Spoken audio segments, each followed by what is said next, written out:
Okay, now we will actually have a very important oral session. It's our third oral session during this symposium so far.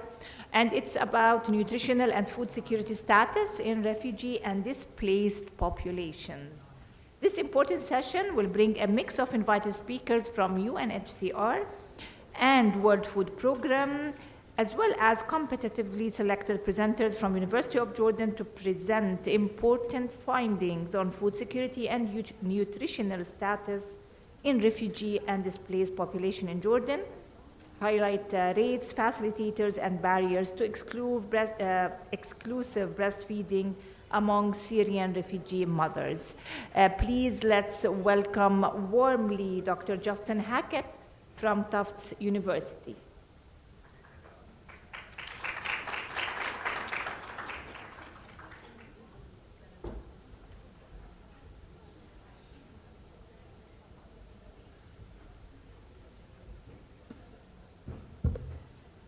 Great, thank you.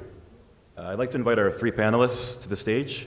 Dr. Dina Jadarneh from UNHCR, Kurz from WFP, and Dr. Suhaila Halasa from University of Jordan.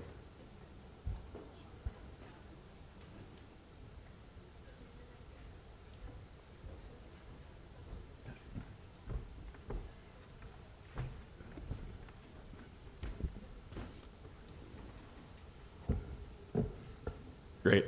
So as you know, this section is titled Nutritional and Food Security Status in Refugee and Displaced Populations.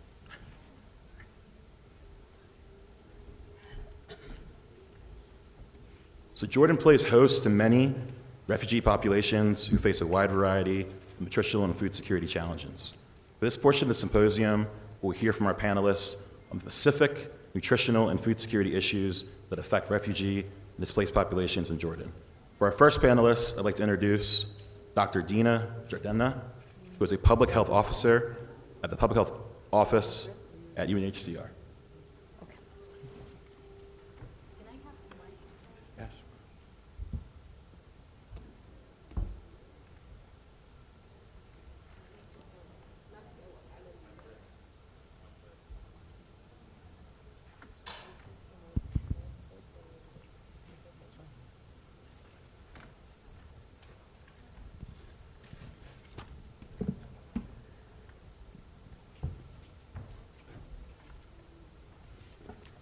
Hi everyone, and welcome to the field of nutrition in complex protected emergency settings. Okay, so first, can you go to the, I'll change, is it?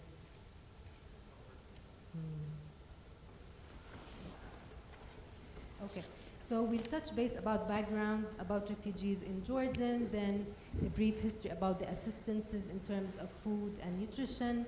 Then I'll go to the situation analysis regarding to the nutrition condition, and my colleague from WFP will touch base on the assistances related to food, and then I'll touch base on what is a nutrition working group. So one important key message from this slide is refugees in Jordan are not only Syrians. 88.6% of the refugees are Syrians, but we have other nationalities. We have Iraqis, we have Yemenis, we have Sudanese, we have Somalis. So the total active registered people of concern with UNHCR is 762,000 refugees.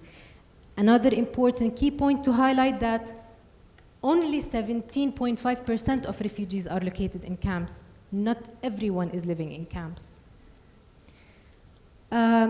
So I'll touch base about how the nutrition interventions evolved over time.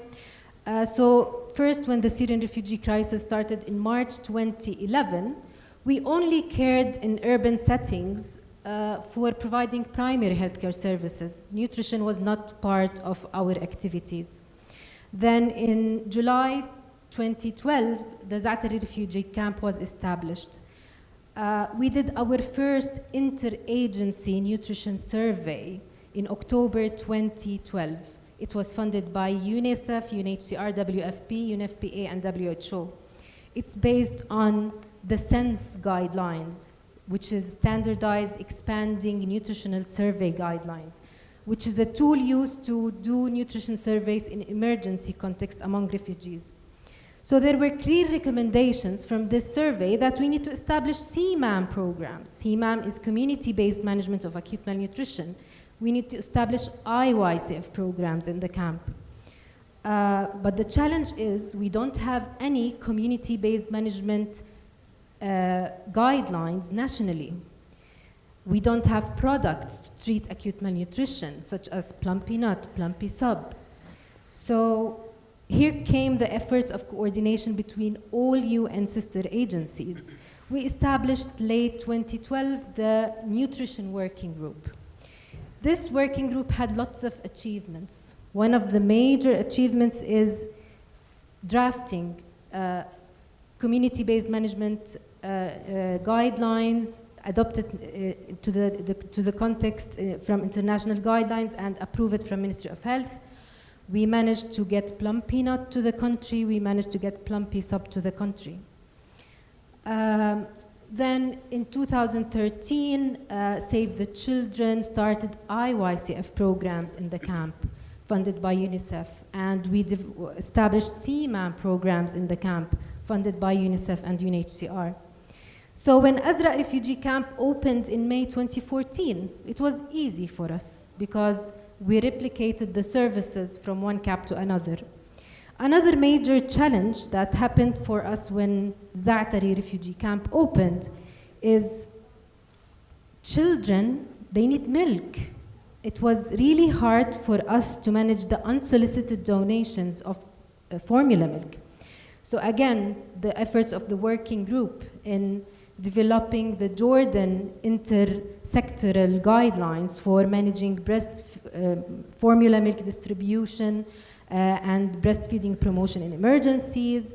We developed other guidelines related standard operating procedures for managing unsolicited donations of of formula milk. We approved them from Ministry of Health. So we went to the management, we went to all people and tell them, look, we don't need formula milk in the camp.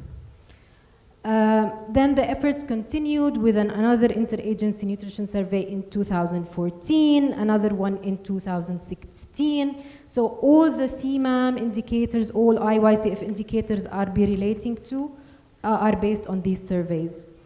Then for the current situation, we're looking into integrating refugees into the national healthcare system, meaning that refugees should access the governmental services since the majority of them are living in the out of the camps. The ones living in the camps, we are still offering CMAM programs and IYCF programs. So we really rely on the IYCF improvements and activities that are done at national level. I'll skip to the slides related to nutrition. So the CMAM indicators based on the different interagency nutrition surveys.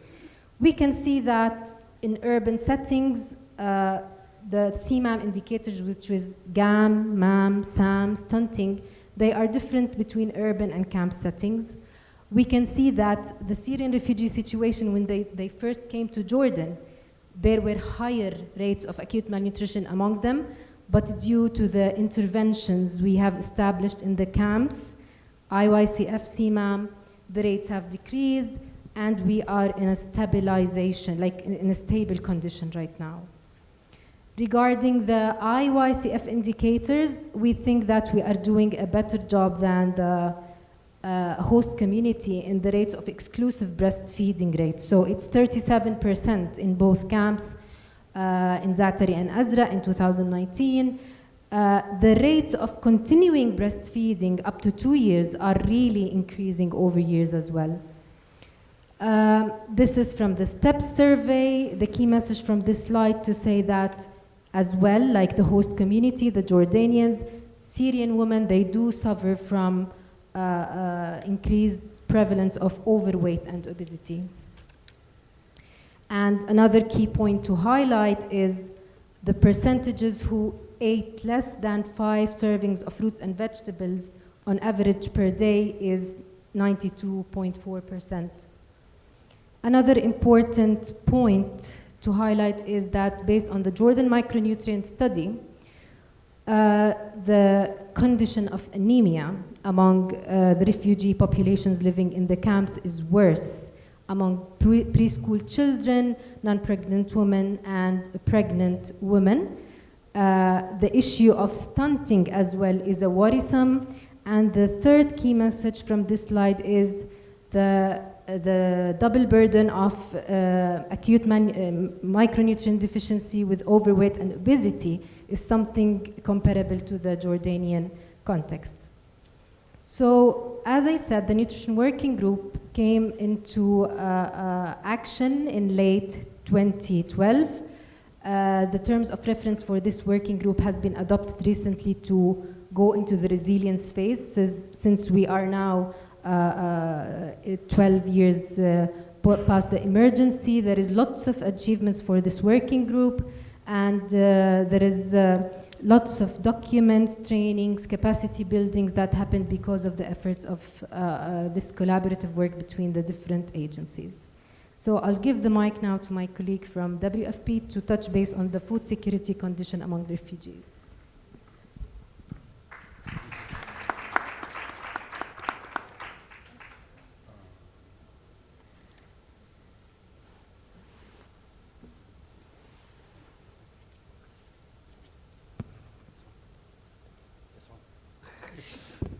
Okay, there we go. So yes, thank you. My name is Kurz. I'm a monitoring evaluation officer with the World Food Program, and we thought it would be interesting to give you an overview of the refugee population as a whole. Here's a brief history of our interventions from the beginning of the crisis in 2011.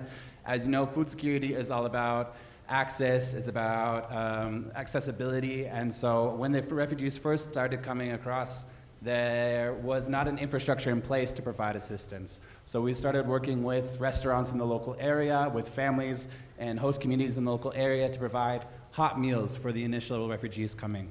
As you know, more and more refugees started coming, and there's not enough restaurants, not enough generosity from the communities to continue the hot meals. So we started getting donations from the government, from international donors, to start providing take-home rations, which are a basket of canned or dried food items that refugees could prepare themselves. The crisis still continued, and what is great about Jordan is that there is an accessibility of food within the country. We have, while it is an importing nation, there are markets in place, there are shops, there are farmers and goods. And so it is a better route to provide vouchers for refugees to purchase and have a choice in what they want to consume versus this basket of items that we had. So we had to determine, how to distribute enough cash to all the refugees in order for them to use these vouchers in the communities that they're residing in. As you saw, 80% are in communities, only 12% are in camps. We also wanted to put in place supermarkets within the camps to replace the take-home rations. Again, giving a choice to what you can consume.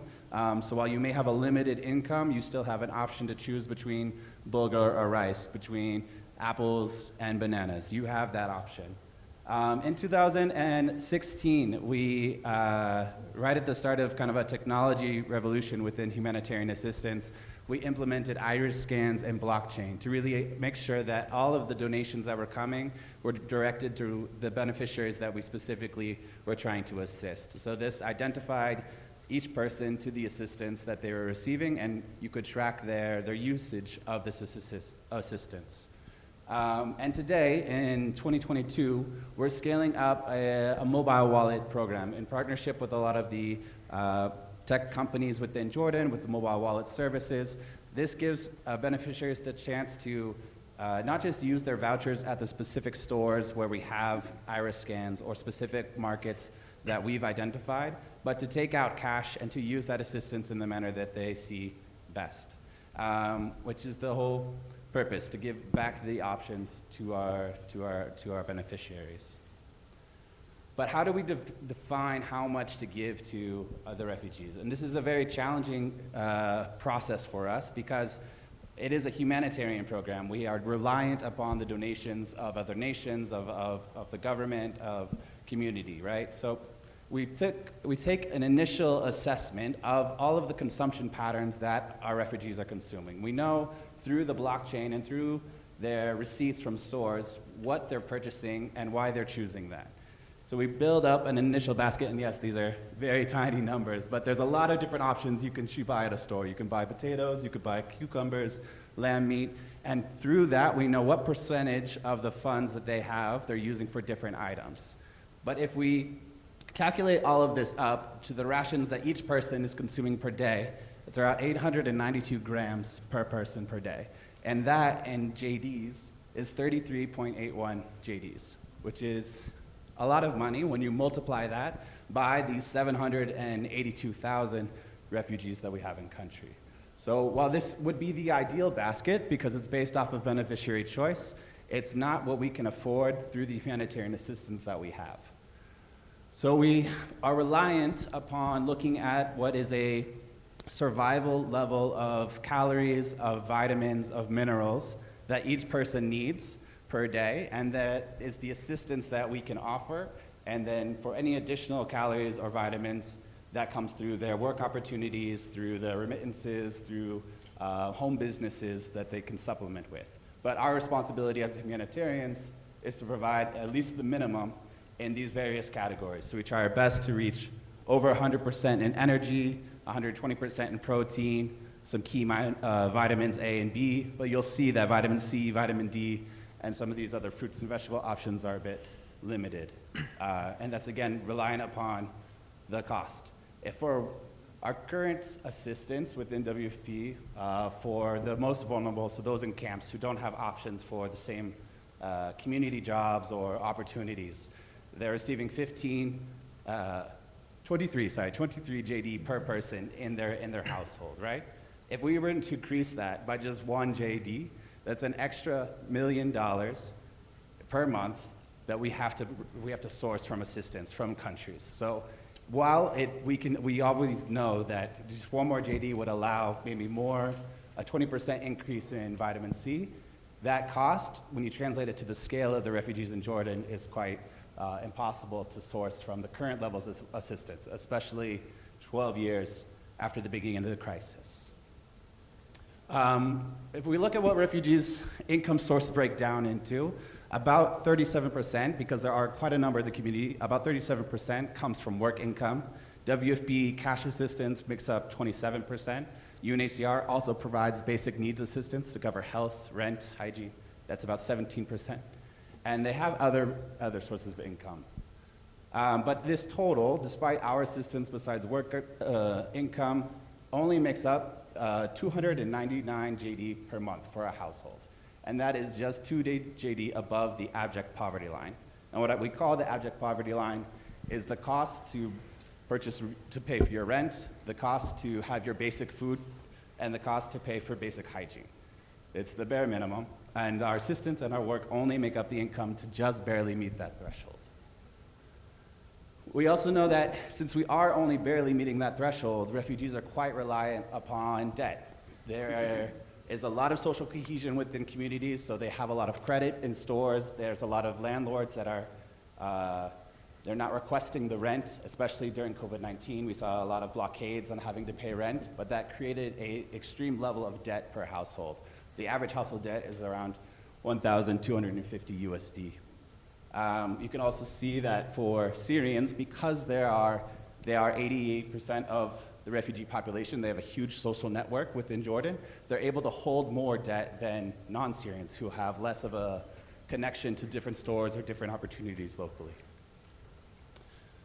But our assistance does make a difference. If we do a calculation to see without assistance how many households would be able to afford those basic expenditures, the food, the rent, and the hygiene. So with assistance in communities, 59% of households survive. They make the bare minimum of those costs. But without assistance, 74% are unable to afford rent, food, and hygiene. And in camps, we know that in the camps people are the most vulnerable because they have the least opportunities to develop external income. So in camps, that number goes up to 90% unable to meet the bare minimum without assistance. And what this means for food insecurity and for nutrition. So food insecurity is a combination of your economic capacity, it's of your coping strategies, how much debt you're taking on, how much you're relying upon borrowing food or selling assets from your household, and also upon your food consumption. So while food consumption for refugees is actually quite high, it's about 90% are able to meet the minimum of food consumption needs because our assistance is directly for food consumption. They are taking on a lot of debt. They are taking on a lot of coping strategies. And so when we look at the severity, we can see that in communities in the dark red, those are severely food insecure households. In the light red, those are moderately food insecure. And in the kind of pinkish color are the marginally food insecure. Ideally, we would like to see this light pink color at the top. That's a food secure population. But at the moment, less than 1% in communities and less than 1% in camps are food secure. The majority, 99%, are marginally food insecure or severely food insecure. When we look at their key intake of micronutrients, we can see that protein-rich foods, when you look at your bulgur and your other protein foods besides meat, they're actually consumed quite a lot, but because meat is an expensive choice and they don't receive that much assistance for food, when you're looking at your hem iron numbers, they're quite low for refugees in communities and in camps. And for women, it's the most severe. Roughly 3/4 of women are unable to consume more than 5 different groups of food on a daily basis. So there are differences between males and females within households. Even if food consumption may be high for a household, when you break it down for choices for women and choices for the rest of the family, we see that women are consuming less diversity and less calories. Yeah, that is kind of an overarching view. Thank you.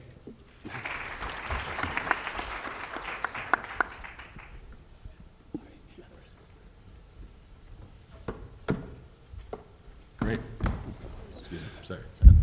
Thank you, Dr. Dina, and also Kelly from WFP. You highlighted a bevy of very important issues, ranging from the urban environment that refugees live in, but also the campsites as well. Additionally, we talked about breastfeeding rates and how refugees face a double burden of malnutrition. Moreover, he talked about how refugees are consuming hot meals and take-home rations, the ability for WFP to adapt modalities, to use mobile cash transfers, blockchain, and continue to adapt throughout the environment. So now I want to turn our attention to our second presentation, which will be Dr. Suhaila Halasa from University of Jordan, presenting on rates, facilitators, and barriers to exclusive breastfeeding among Syrian refugee mothers.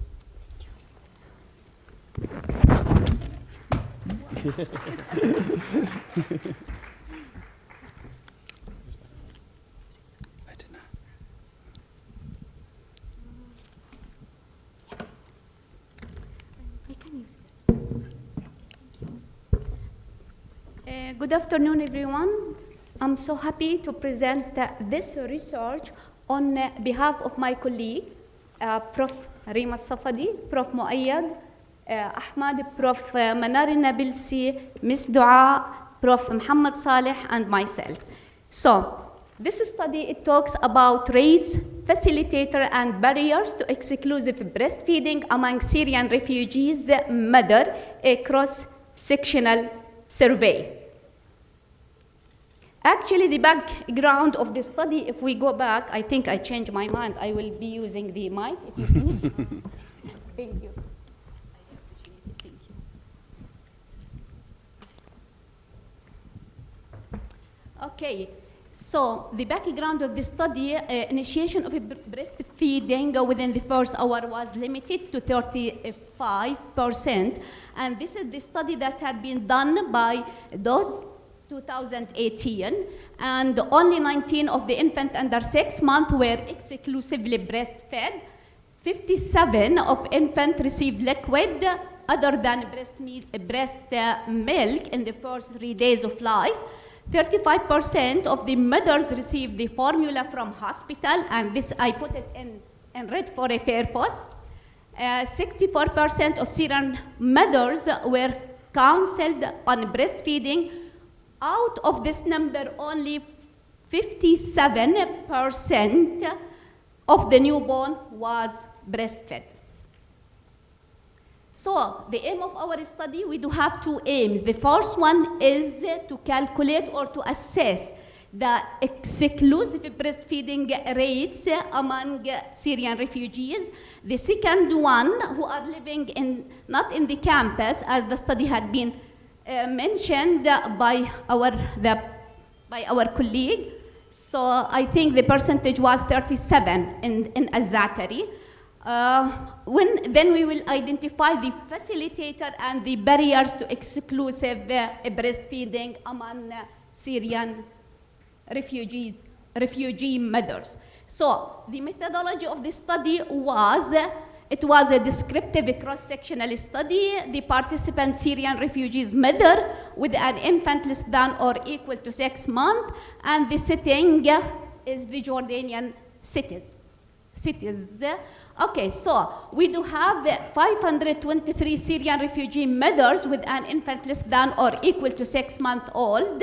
65 of them, they were living in Amman with the highest percentage, Irbid, Al-Mafraq, and Al-Zarqa.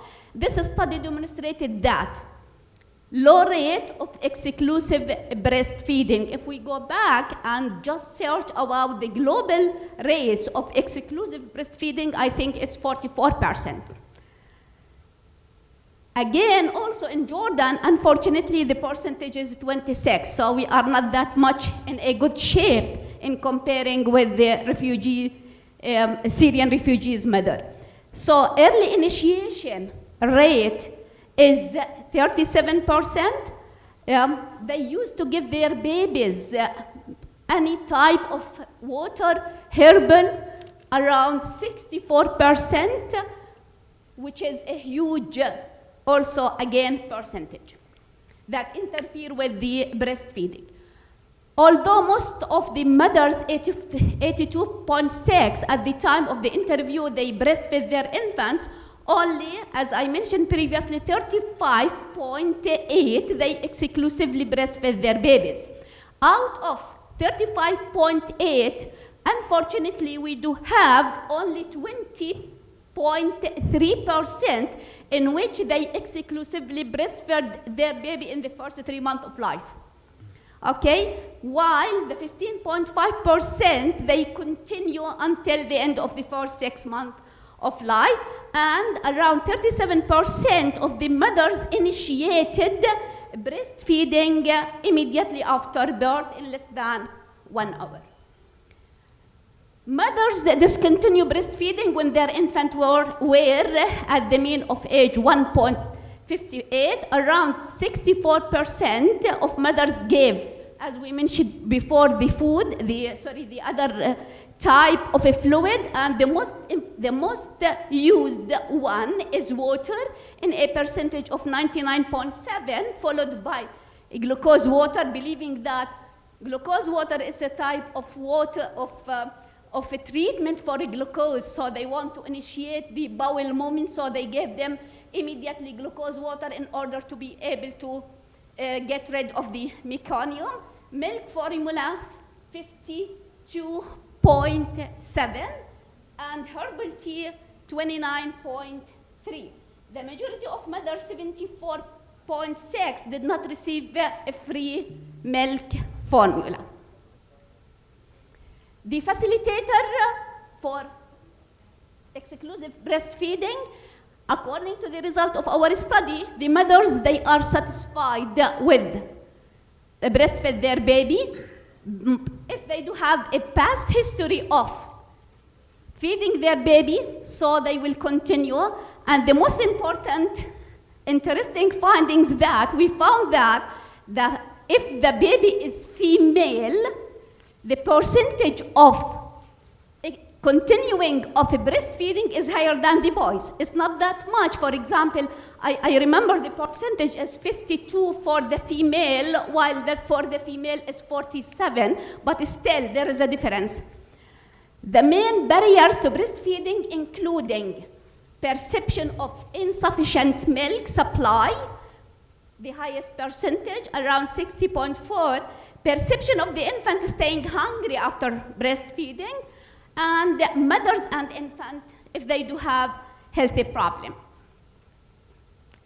Before going to the implication, we asked the mothers about the source of information, and the results showed that the main source of information for the mothers about the breastfeeding and the counseling and the importance of exclusive breastfeeding, not only the breastfeeding, comes from the nurses and midwife, then from the physician, then from the organization, مؤسسة نور الحسين and the other institution. They played a good role in educating the mothers about the importance of breastfeeding. The implication, I think healthcare professionals should be aware and should implement the importance of breastfeeding, exclusive breastfeeding, for the mothers as well as for the babies or children, as well as for the community and society as a whole. Policymaker and healthcare system. Breastfeeding is not the role of the mother. In the morning, we have a presentation, and one of the recommendations says that we are in need to change the title, Maternal and Child Health Centers, and I was so happy to hear that, because it's not the responsibility of the mother only, it's the sharing responsibility. So the procedure or continuing breastfeeding, it's not only the mother's job. It's a sharing responsibility, and the husband as well as the family play an important role in supporting the mother for continuing the process or the feeding. So policymakers, therefore, they have to be aware that maternity leave, one of the aspects to take, to decrease the hours, the working hours for the lactating mother, this is an important thing, and so on. Mother's health, we talked about it, and children health, because by the end we are in need to be headed by family members, starting from the mother, the kids, who are healthy in order to support the community and to be productive more and more in the society. Conclusion, the findings revealed factors that are, we can change it, we can modify that with appropriate counseling effort, considering the facilitator and barrier of exclusive breastfeeding. Nurses and midwives must encourage refugee mothers to initiate and continue exclusive breastfeeding to promote both mothers and infants' well-being. Here I would like to add not only the mothers and infants, the society well-being.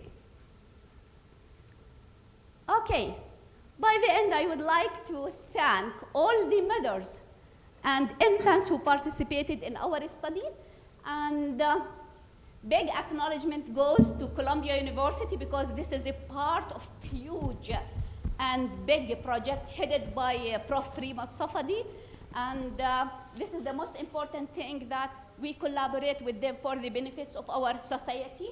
And we would like to thank University of Jordan School of Nursing for their support and facilitating the research study. And by the end, I would like again to thank my group for giving me the chance to present this research topic. Thank you very much.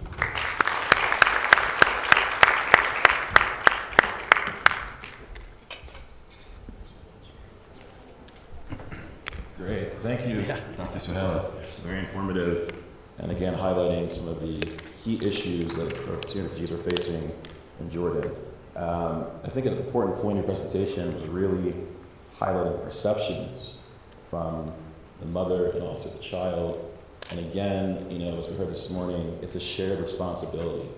We talk about breastfeeding in the scope of women's role, but in reality, it's a shared duty in the household. And I thank you for bringing that to our attention. So now we're going to turn the floor for some Q&A. If you have some questions, please raise your hand. Pass the mic. Sama? Yeah, you have a microphone in the front here, please.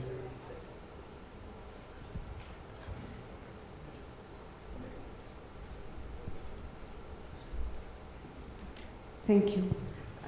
First of all, I'd like to thank all the panelists, especially Dr. Dina Jadarneh. I worked with her on IYCF and different topics, and we should all recognize that Dr. Dina Jadarneh was one of the IYCF champions for Syrian refugees here in Jordan for urban and for both urban and camps. I think also Hussein Al-Khatib is here. She's also a champion for Syrian refugees IYCF project since 2012. I'm not sure if Surah Samman is here also. If she's around also. Surah Samman was one of the IYCF champions.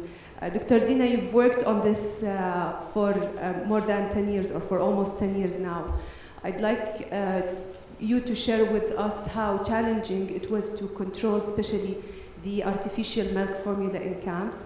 That was not an easy work for you as a public health associate and officer later on with UNHCR. It would be interesting to hear that story. And the second part is a question for you. Do you think that the improved IYCF indicators in camps that we keep seeing in comparison with urban, is it related to the extra efforts or the extra mile that you personally and in coordination with the nutrition working group, that extra mile that you went in order to control the artificial milk formula distribution and donation? And if you can touch base on how the mindset of the people in the community when they first were demanding the formula and then later on they stopped that. Thank you. Thank you, Samah. Samah, she was as well an IYCF champion with us. So, and she knows all the stories. When the Syrian refugee crisis started and the Zaatari refugee camp was established, there was a big misperception for people that infant formula is essential to feed the children. And honestly, we had lots of donations of infant formula. The King of Morocco, he donated to the military hospital, in the Moroccan military hospital as well, infant formula. So we used to run with the documents that these are approved by Ministry of Health. Please do not provide infant formula haphazardly for children. We had lots of security incidences. The people, they had misperception that you are making our children hungry and starving by not providing this formula, and everybody knows that in emergency settings, breastfeeding is the optimal solution. I don't remember the second question. Yes, definitely. The rates of exclusive breastfeedings in the camps are related to the efforts to the parallel. It's parallel IYCF projects. It's not integrated within primary healthcare. So now with the UNICEF vision to integrate infant young child feeding practices within primary healthcare, it has lots of challenges. Because we have lots of operating partners in the camps, it's not Ministry of Health, it's not easy to have IYCF programs as a crucial and essential activity within the projects. Always it's a parallel IYCF program, but I don't know at which stage we will reach where IYCF is part of primary healthcare. Great, thank you so much. Yes. Can I add something? If you allow me, we do have a justification why in Zaatari the exclusive breastfeeding was 37.7, while in our study it was around 20, let us say 15.5, because of in Zaatari they do have control not to let the mothers to buy the formula. I think, am I right?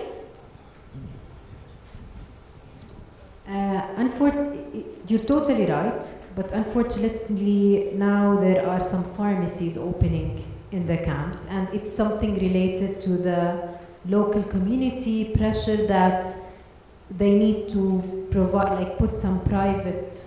So we're focusing on the demand side, so to decrease the demand side and continue to educate the mothers about the importance of breastfeeding. So We're approaching a state where now IYCF is like the host community, that it's available there in the market, but it's an issue of choice and proper counseling and education. Great, thank you so much. Yes? Thank you. It's not a question, actually. It's just to comment and to answer the question. What made it very successful inside the camps, because it's a controlled community. The milk was prescribed. It was based on a prescription like a medication. After the examination of the mother by the midwife and the gyno, whether she's being able to relactate, not to only to breastfeed. Even if she stopped breastfeeding, she can relactate later on. And there were many efforts paid, to help the mother to relactate, and it was very successful. And we consider this as a success story that can be replicated in the host community among both Jordanians and other nationalities who are residing in the country. The other thing that supported us, I'm talking here about resilience, because now it's not anymore emergency situation, is the enforcement of the laws and legislations related to marketing of breast milk substitutes. With the Ministry of Health, we worked, on the breast milk substitutes. Now it's being approved as a code, but we need to enforce implementation. And this does not come, or work from external bodies or agencies. It needs to come from the government, who can take over that. And the support of this is the reporting on the deaths, neonatal and children deaths, especially under 6 months and even under 1 year, that proves or gives an evidence about the importance of breastfeeding and the impact on the life, and also the not only mortality and the morbidity among children in this age. Over. Great, thank you so much for your comments. Any more questions, please? Yes, we have one here as well.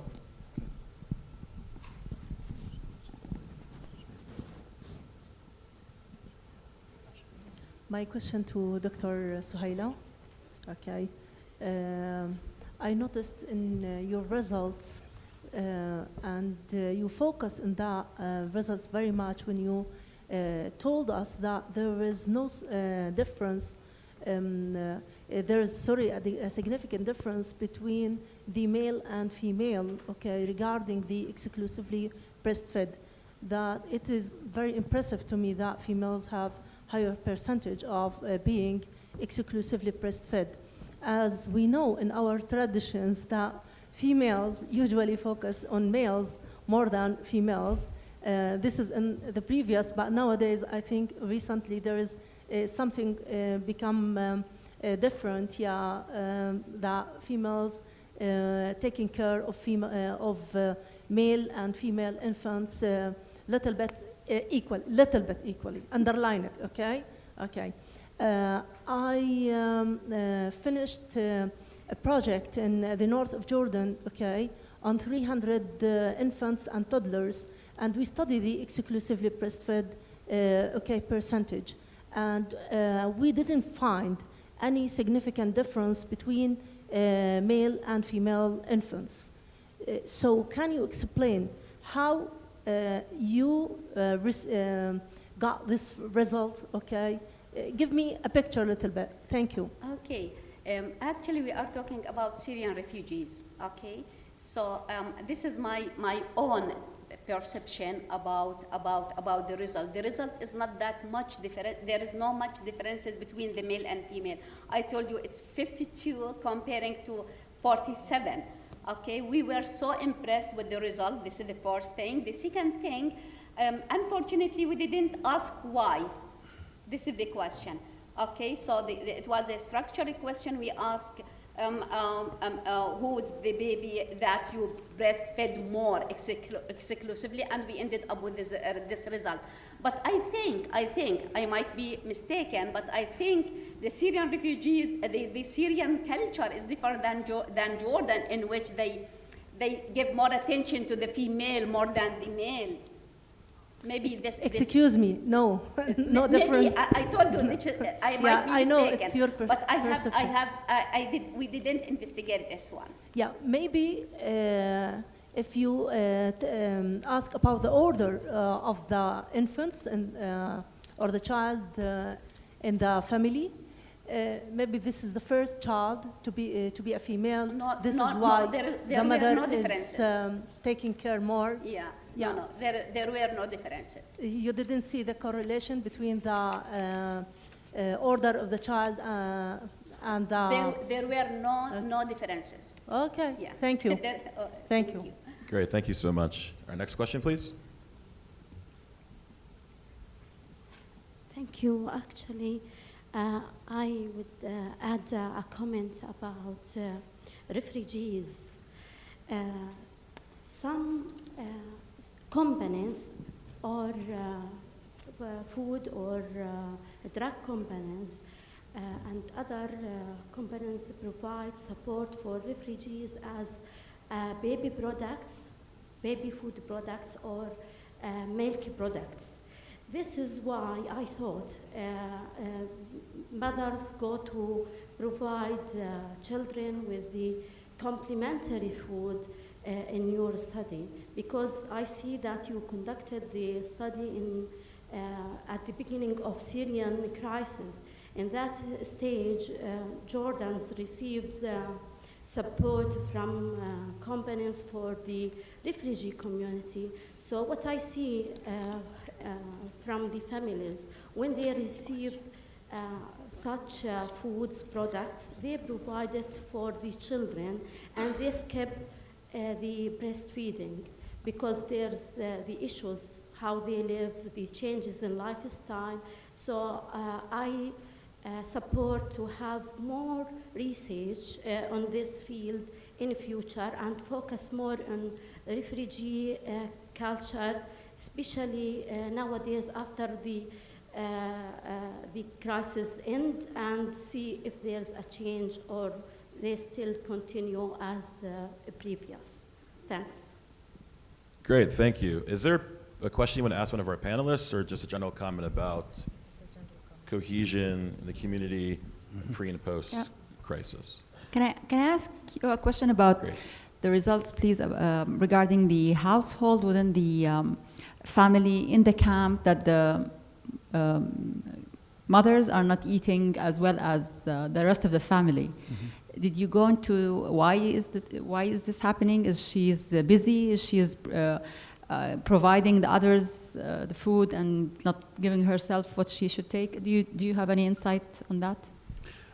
Yeah, so when you look at what we do is we take the consumption by food groups of the overarching household, and then also with the MDDW, we do a 1-day, a 24-hour recall, and also a 7-day recall that we're testing. And we can see that specific food groups, specifically protein, is less. And so there's protein, nuts, and vitamin A. So it could be just the division of what's in the household consumption is being given to children first, given to other members. We also know that in terms of coping strategies, reductions of meals by adults is one of the highest. So they are choosing to let kids eat more, have larger meals than themselves. So that applies for both heads of households, but it would also affect all women in the household. So, yeah. Great, thank you, Kelly. Especially highlighting the coping mechanisms of households is very important. Our next question, please. Thank you for the presentation. I wanted to ask, when you moved from giving them the food to giving them vouchers and now to the wallets, do you think that they will start skipping on the food and using the money to deal with other financial issues that they have? And have you tried to compare using vouchers where you at least see that they're using them for food versus a wallet where they will use the money for anything? Yeah, so we do a lot of looking, even when we had vouchers where they had to spend at a specific store, there are still cases where people go and they purchase a large quantity of oil and a large bag of rice and sell it for the cash in order to do other purchases. This definitely exists. It is not the standard for households, especially as you saw, around 75% in communities are food insecure, so they do need food assistance. They might just prefer other choices. So the cash, having a mobile wallet gives cash for them to make those choices specifically. They don't have to spend it at our own stores. They can go to the cheaper markets that we might not be contracting with. They also, one of the other benefits we have seen is that the mobile wallets can be owned by different members of the household. So we are seeing women having more choice in the cash, and usually that results in more better food consumption for the household than when the male has choice of the cash. Yes. Great, thank you. I think you highlighted two important points. One is identifying the beneficiaries in the household, so men and women, and putting agency in the eyes of women, but also having unconditional cash transfers and allowing flexibility for refugees to shop at perhaps cheaper stores, not contracted with WFP and UNHCR. Great response, thank you. Next question, please. Yes, thank you. Maybe just, if I may, a comment.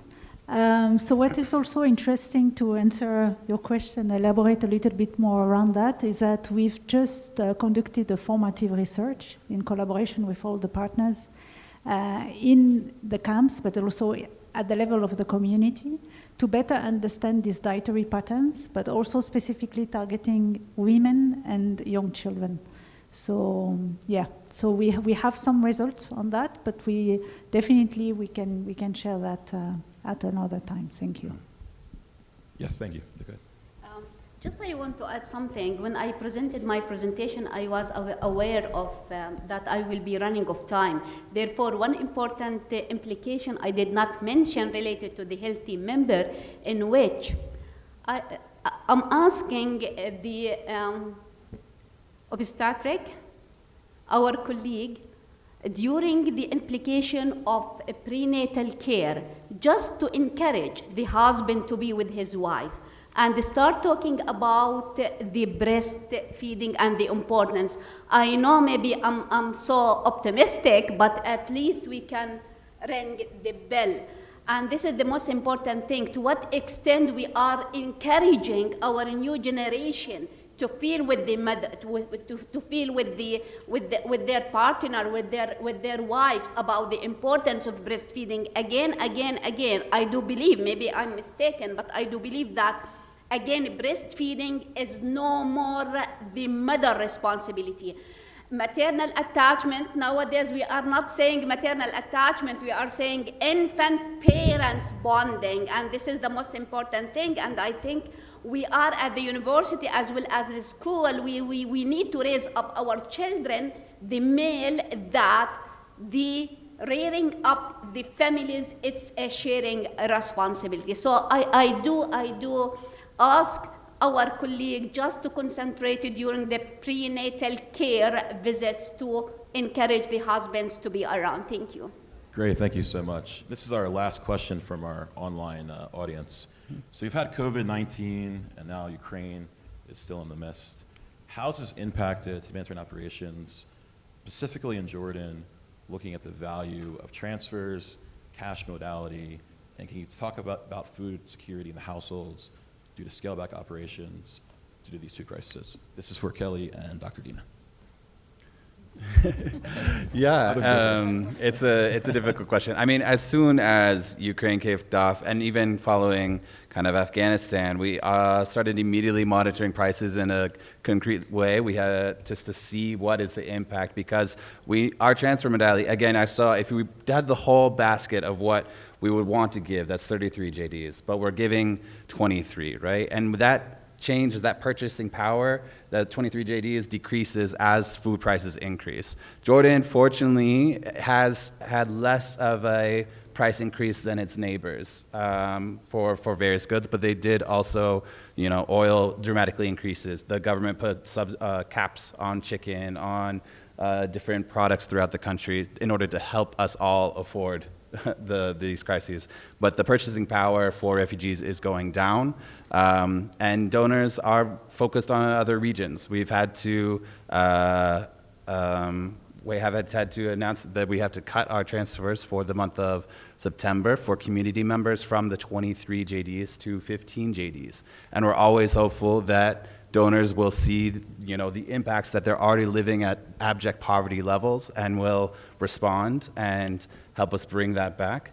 But there are other crises in the world, and it's hard to garner attention. Yeah.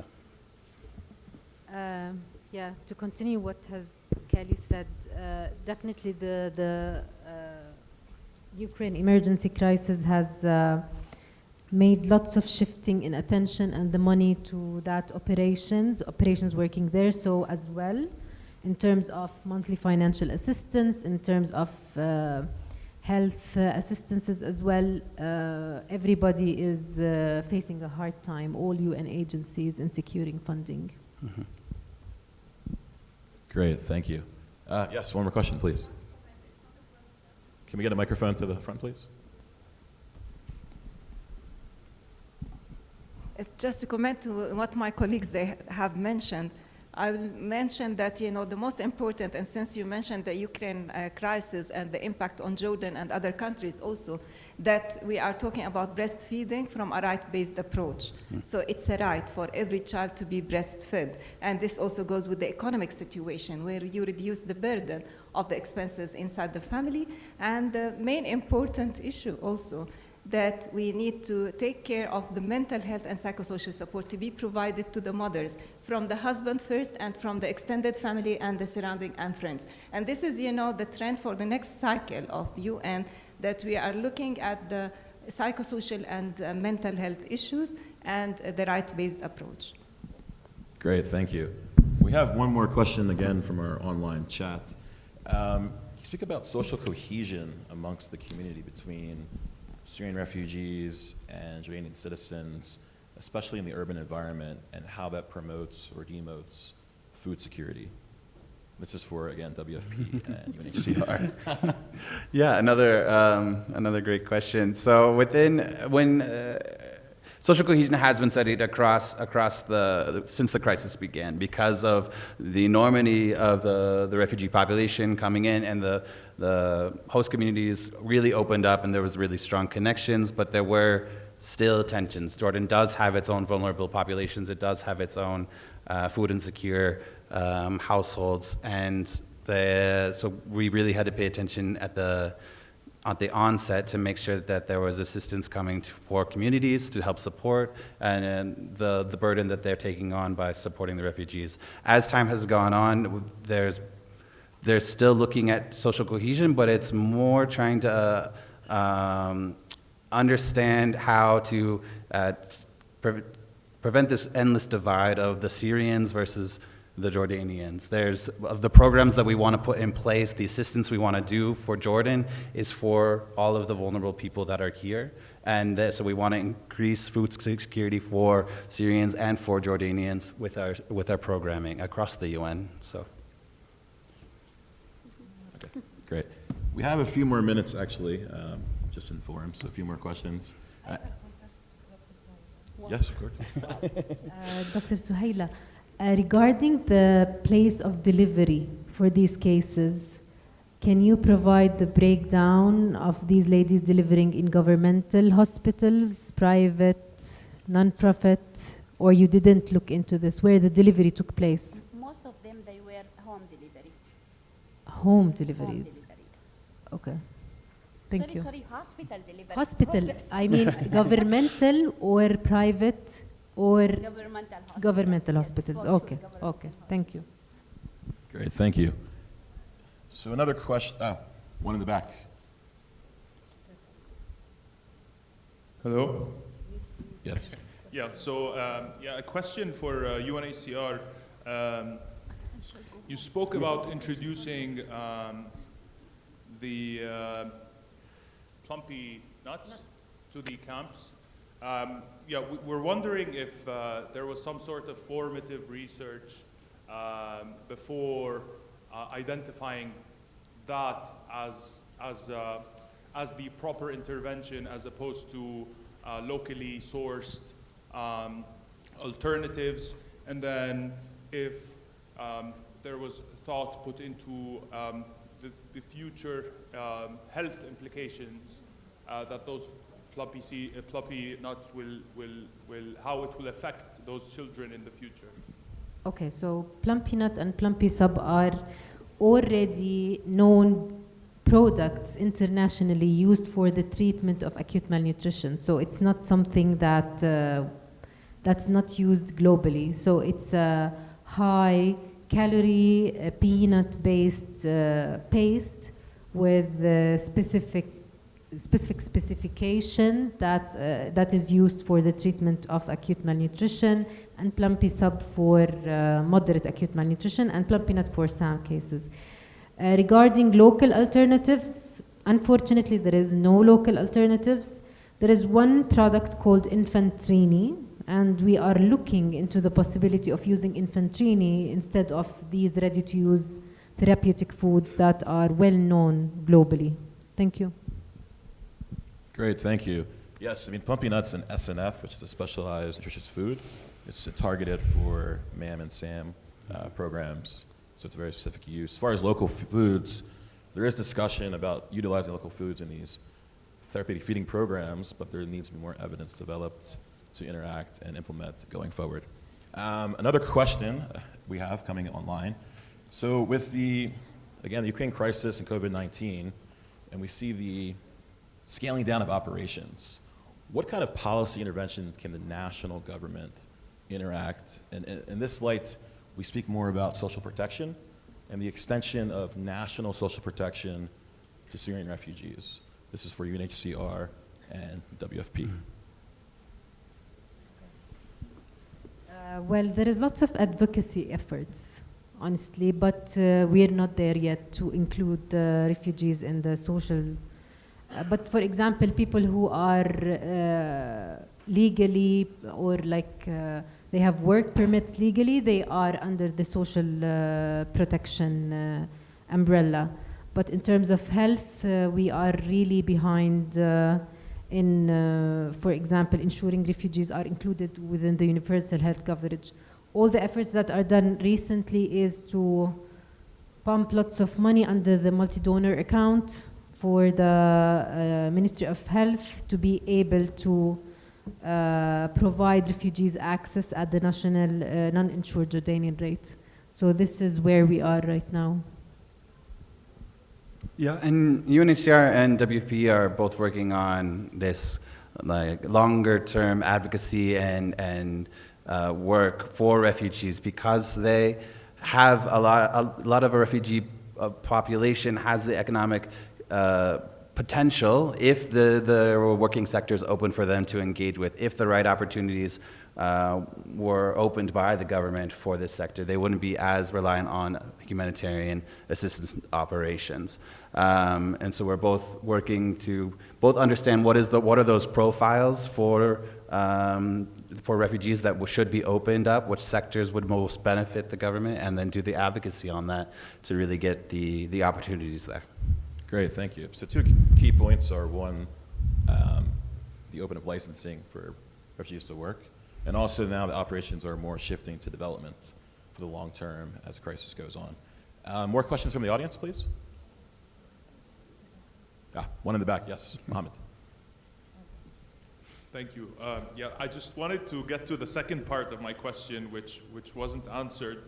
It was about the future, the potential future health implications of those therapeutic foods on children. If maybe WFP or UNHCR, if you have any thoughts. So Mohammed, are you asking about if this can lead to overweight and obesity in children who are consuming SNFs through targeted feeding programs? Right. Is that more? Exactly. I need to look to answer this question, but apparently these are therapeutic feeding programs that are evidence-based to shift the child from being malnourished to normal measurements or parameters. So I'm not aware of any things or studies where these ready-to-use therapeutic feeding programs have any health implications in the futures for the children. Maybe studies from other countries, because in Jordan we've been using it since 2012. I don't know if Buthaina, she has an answer.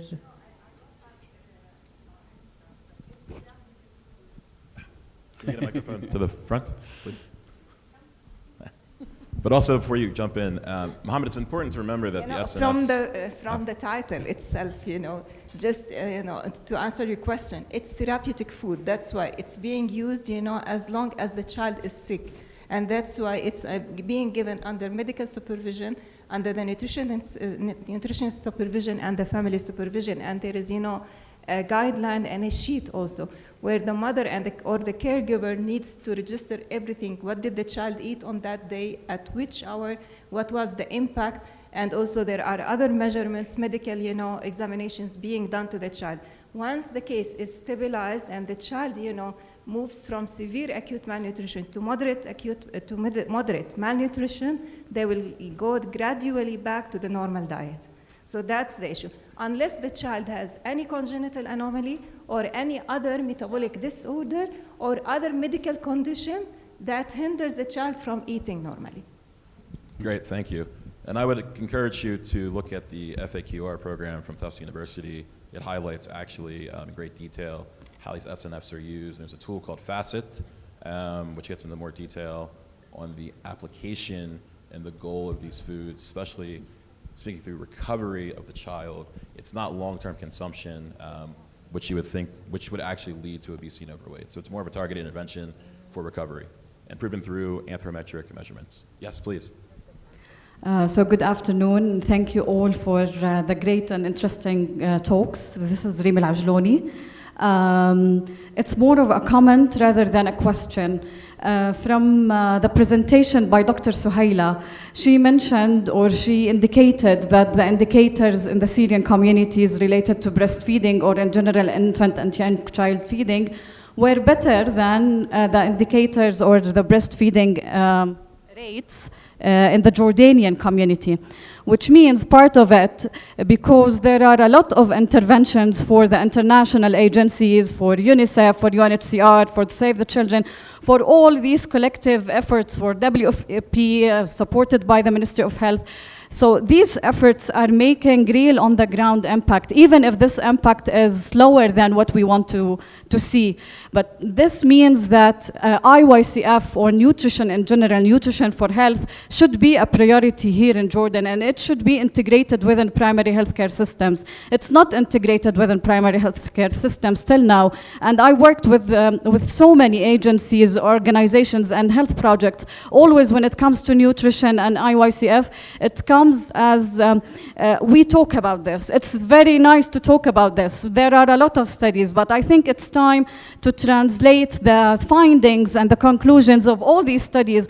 Even in the morning, all the studies mentioned by the doctors, the Jordanian universities, we have alarming rates of obesity and overweight among pediatrics and adolescents. It's time to translate the conclusions and results of these studies to real on-the-ground work.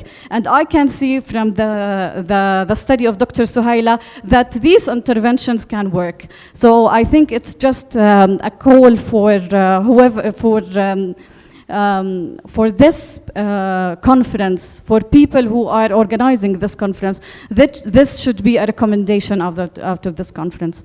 This be something translated into policy briefs, and it should go to policymakers, and we should see nutrition and IYCF integrated within the primary healthcare system of Jordan. Thank you. Yes, thank you. Do you want to respond, Doctor? Thank you very much. I will say it in Arabic. إشي بيوجع القلب. Why? Because we do have a baby-friendly hospital initiative, and we have most of our, I think they are 7 governmental hospitals who are accredited and identified as a baby-friendly initiative hospital, but unfortunately, there is no emphasis on the importance of exclusive breastfeeding. In my opinion, هذا بوجع القلب.